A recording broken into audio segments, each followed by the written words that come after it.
സമയം വളരെ അതിക്രമിച്ചിട്ടുണ്ട്. ഞാൻ നേരത്തെ മോദിജിയുടെ വികസന പ്രവർത്തനങ്ങളുമായി ബന്ധപ്പെട്ട പല കാര്യങ്ങളും വിശദീകരിച്ചു. ഈ സന്ദർഭത്തിൽ ഇവിടെ ശബരിമല സംരക്ഷണം, അതുപോലെ ആചാര സംരക്ഷണം, ഇതൊക്കെ ഇവിടെ വിശദീകരിച്ചതാണ്. വളരെ പ്രാധാന്യമുള്ള ഒന്ന് രണ്ട് കാര്യങ്ങൾ മാത്രം സൂചിപ്പിച്ച് ഞാൻ അവസാനിപ്പിക്കും. സമയം വളരെ വൈകിട്ടുണ്ടെന്ന കൃത്യമായ ബോധ്യവും എനിക്കുണ്ട്. കഴിഞ്ഞ മാസം 8-ാം തീയതി ബുധനാഴ്ച തിരുവനന്തപുരത്ത് മ്യൂസിയം പോലീസ് സ്റ്റേഷനിൽ നിന്ന് ആരംഭിച്ച് ക്ലിഫ് ഹൌസ് വരെയുള്ള ഭാരതീയ ജനതാ പാർട്ടി നമ്മുടെ കേരളത്തിന്റെ സംസ്ഥാന പ്രസിഡന്റ് ശ്രീ രാജീവ് ചന്ദ്രശേഖർജി നേതൃത്വം നൽകിയ ആ ഒരു സമര പ്രതിഷേധ യാത്രയിൽ ഞാനും പങ്കെടുത്തിരുന്നു.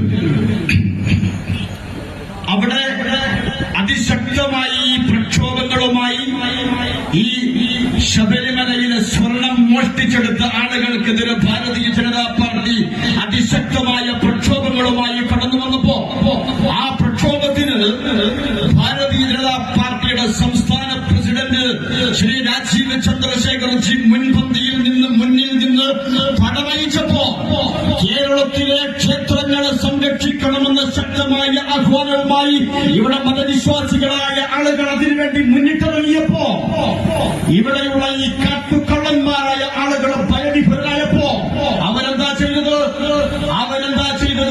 അവർക്ക് മനസ്സിലായി ഇത് കേരളം ഏറ്റെടുത്തിരിക്കുന്നു, ഇത് കേരളത്തിലെ ജനങ്ങൾ, വിശ്വാസികളായ ജനങ്ങൾ ഏറ്റെടുത്തിരിക്കുന്നു എന്ന കൃത്യമായ ബോധ്യമുണ്ടായപ്പോ റിപ്പോർട്ടർ ചാനൽ എന്ന് പറയുന്ന ഒരു മരംമുറി ചാനൽ ഈ കൈരളി ടിവിയെപ്പോലും നാണിപ്പിക്കുന്ന തരത്തിൽ അവര് ഈ കേരളത്തില് അധപതിച്ച രീതിയിൽ അവര് കൃത്യമായ അജണ്ടയുമായി പ്രൊപ്പഗണ്ടയുമായി അവര് കടന്നു വന്നിരിക്കുകയാണ്.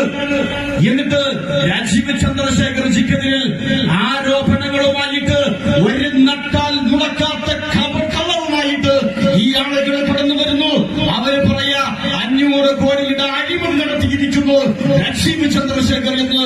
ഇവര് ഈ 4 മുറിക്കുള്ളിൽ, ഈ ഒരു അടച്ചുപൂട്ടിയ മുറിക്കുള്ളിൽ വന്ന് ഈ പറയുന്ന മൊട്ടയും അതുപോലെയുള്ള ആളുകളും ആൻഡോയും വിളിച്ചു പറഞ്ഞാൽ അത് വിശ്വസിക്കാൻ ഈ കേരളത്തിലെ ആളുകളെ കിട്ടില്ല. എന്തേ കാരണമെന്നറിയോ? രാജീവ് ചന്ദ്രശേഖർജി ഈ ആരോപണം വന്നപ്പോ അദ്ദേഹം കൃത്യമായി പറഞ്ഞു, എന്റെ കൈകൾ ശുദ്ധമാണ്, എന്റെ കൈകൾ ശുദ്ധമാണ്, ഞാനൊരു അഴിമതിയും നടത്തിയിട്ടില്ല. നിങ്ങൾക്കറിയുമോ പ്രിയപ്പെട്ടവരെ, ഈ തിരൂരിന്റെ ഒഴൂർ കവലയിൽ ഇവിടെ ജീവിക്കുന്ന വിശ്വാസികളോടാണ് ഞാൻ സംസാരിക്കുന്നത്. 2G സ്പെക്ട്രം പോലെ ഭാരതത്തെ പിടിച്ചു കുലുക്കിയ അഴിമതിക്ക് മുന്നിൽ നിന്ന് പടവഹിച്ച് ആ അഴിമതി വെളിച്ചത്ത് കൊണ്ടുവന്ന രാജീവ് ചന്ദ്രശേഖർക്കെതിരാണ് ഈ ആളുകൾ ആരോപണവുമായി കടന്നു വരുന്നത്.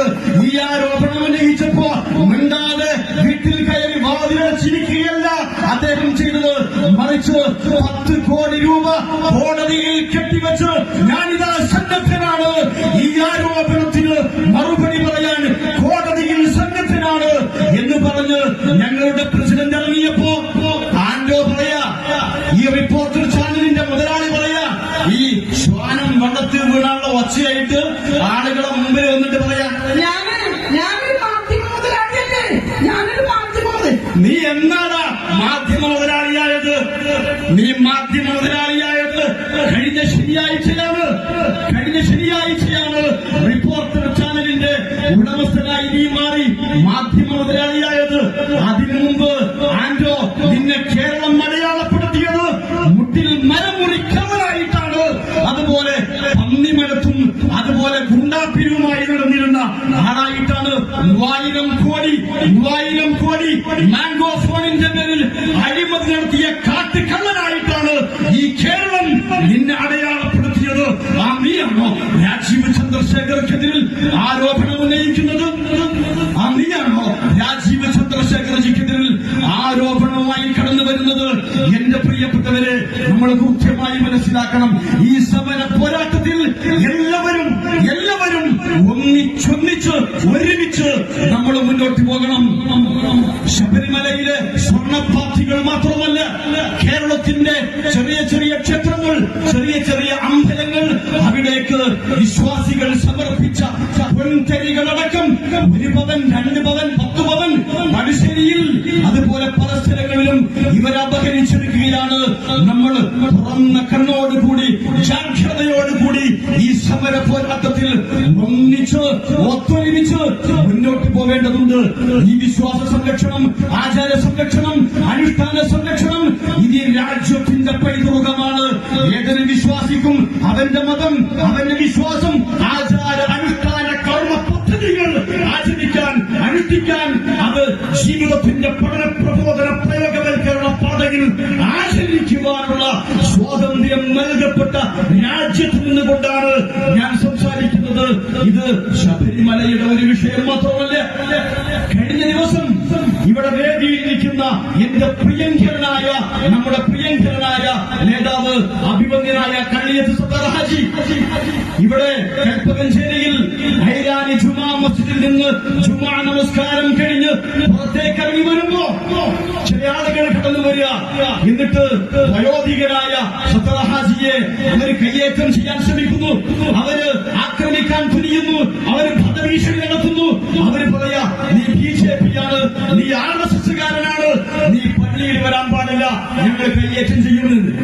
ഈ പറയുന്ന ആൾക്കാരാണെന്നറിയോ? ഈ പള്ളിയുടെ മൂത്രപ്പറന്റെ പോലും അവകാശമില്ലാത്തവർ. ആരാ കള്ളിയത്? സത്താർ ഹാജി. അദ്ദേഹത്തിന്റെ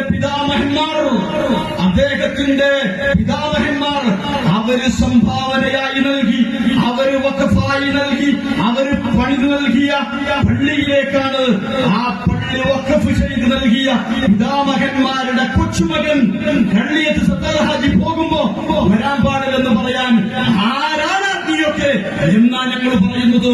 അതുകൊണ്ട് പ്രിയപ്പെട്ടവരെ, വിശ്വാസ സംരക്ഷണത്തിന് വേണ്ടി, ആചാര സംരക്ഷണത്തിന് വേണ്ടി ഈ രാജ്യത്തെ പൗരന്മാർക്ക് മതമനുസരിച്ച്, അവന്റെ വിശ്വാസമനുസരിച്ച് ജീവിക്കുവാനുള്ള സ്വാതന്ത്ര്യം ഇവിടെ നഷ്ടപ്പെടാൻ പാടില്ല. അത് സംരക്ഷിച്ചു പിടിക്കേണ്ടുന്ന ബാധ്യത നമുക്കുണ്ട്. ഞാൻ അവസാനിപ്പിക്കുന്നു. ഒരേ ഒരു വാക്കുകൂടെ പറഞ്ഞിട്ട്, ആഗോള ആളില്ലാ സംഗമം നടത്തിയല്ലോ. ആഗോള അയ്യപ്പ സംഗമം എന്നും പറഞ്ഞ് കോടിക്കണക്കിന് രൂപ ചെലവഴിച്ച് കേരള ഗവൺമെന്റ് ഒരു അയ്യപ്പ സംഗമം നടത്തുന്നു. കാലിയായ സദസ് അവിടെ വെച്ച് ഞങ്ങൾ പറയും, ഹൃദയത്തിൽ ഒരു കരിമ്പെങ്കിലും ഈമാനുണ്ടെങ്കിലും എന്ന് പറഞ്ഞ വിശ്വാസം ഉണ്ടെങ്കിൽ അവിടെ സംസാരിച്ച കേരളത്തിന്റെ മുഖ്യമന്ത്രി അദ്ദേഹം പറയാ, എന്താ സംഗതി? ആഗോള അയ്യപ്പ സംഗമം. എന്നിട്ട് അദ്ദേഹം പറയാ, നമ്മൾ പറയാറുണ്ടല്ലോ, പള്ളിക്കെട്ട് ശബരിമല, കല്ലും മുള്ളും കാലിക്കുത്ത. ഞാൻ ആദ്യമായിട്ടില്ലേക്ക ഈ കാലിക്കുത്ത, നാടൻ കുത്ത, അതുപോലെ ഗൾഫ് കുത്ത, വിദേശ കുത്തൊക്കെ നമ്മൾ ഈ കാലിക്കുത്ത ഞാൻ ആദ്യമായിട്ട് കേൾക്കുക.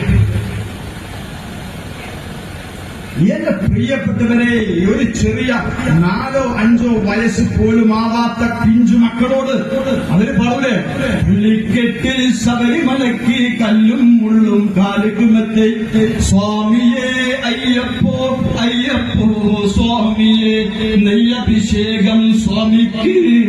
അതിവിടുത്തെ ഈ കൊച്ചു കുട്ടികൾ വരെ പാടും. അതാണ് 10-15 വയസ്സായാലും മുഴുവൻ മനുഷ്യൻ മുന്നിട്ട് പറയാം, എന്തുട്ട് കല്ലും മുള്ളും കാലിക്കുട്ട. അപ്പൊ മനസ്സിലൊരു കരിമ്പ് പോലും ഈ വിശ്വാസമില്ല, ആത്മാർത്ഥതയില്ല. പാവപ്പെട്ട ആളുകളെ അപമാനിക്കാൻ, അവരെ കണ്ണിൽ പൊടിയിടാൻ, അവന്റെ വിശ്വാസത്തെ വഞ്ചിക്കാൻ, അവന്റെ വോട്ട് സൂത്രത്തിൽ തട്ടിച്ചെടുക്കാൻ, അതിനു വേണ്ടിയുള്ള പ്രവർത്തനങ്ങളുമായി ഇവര് കടന്നു വരുമ്പോ, എന്റെ പ്രിയപ്പെട്ടവരെ, നമ്മുടെ മുമ്പിലേക്ക് തെരഞ്ഞെടുപ്പ് സംജാതമാകുമ്പോ, തെരഞ്ഞെടുപ്പ്, നമ്മുടെ ത്രിതല പഞ്ചായത്ത് തെരഞ്ഞെടുപ്പ് നമ്മുടെ മുമ്പിൽ സംജാതമായി നിൽക്കുന്ന ഈ സന്നിഗ്ധ ഘട്ടത്തിൽ എന്റെ പ്രിയപ്പെട്ടവരെ, സ്നേഹത്തോടെ, ഐക്യത്തോടെ, വിശ്വാസത്തോടെ, ജാതിയുടെ, മതത്തിന്റെ, വർഗത്തിന്റെ, വർണ്ണത്തിന്റെ യാതൊരു തരത്തിലുമുള്ള വ്യതിരിക്തതയും വൈജാത്യവും വൈചിത്ര്യവും വൈഭിന്യവും കടന്നു വരാതെ സ്നേഹത്തിലും ഇഷ്ടത്തിലും ഐക്യത്തിലും നമുക്ക് മുന്നോട്ട് പോകാൻ കഴിയണം.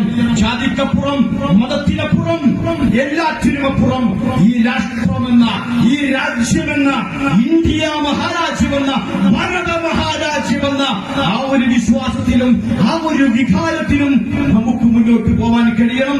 ഞാൻ അവസാനിപ്പിക്കുന്നതിന് മുമ്പ് ഒരു വരി കൂടെ പറഞ്ഞ് പൂന്താനത്തിന്റെ വരി തിരൂര് വരുമ്പോ, ഈ പരിസരത്ത് വരുമ്പോ പൂന്താനത്തെ അനുസ്മരിച്ച് ഞാൻ അവസാനിപ്പിക്കുന്നു. കുടിയല്ല പറക്കുന്ന നേരത്തും, കുടിയല്ല മരിക്കുന്ന നേരത്തും, മധ്യ ഇങ്ങനെ കാണുന്ന നേരത്ത് മത്സരിക്കുന്നതെന്തിനു നാം വൃഥ എന്ന് ചോദിച്ച പൂന്താനം മഹാകവിയെ പോലെ പരസ്പര സ്നേഹത്തിന്റെ മണ്ണിൽ സ്നേഹത്തിന്റെ ഇതിഹാസം രചിക്കാൻ നമുക്ക് സാധിക്കട്ടെ എന്ന് പ്രാർത്ഥിച്ചുകൊണ്ട് ഞാൻ എന്റെ വാക്കുകൾക്ക് വിരാമം കുറിക്കുന്നു. ജയ് ഹിന്ദ്, ജയ് BJP.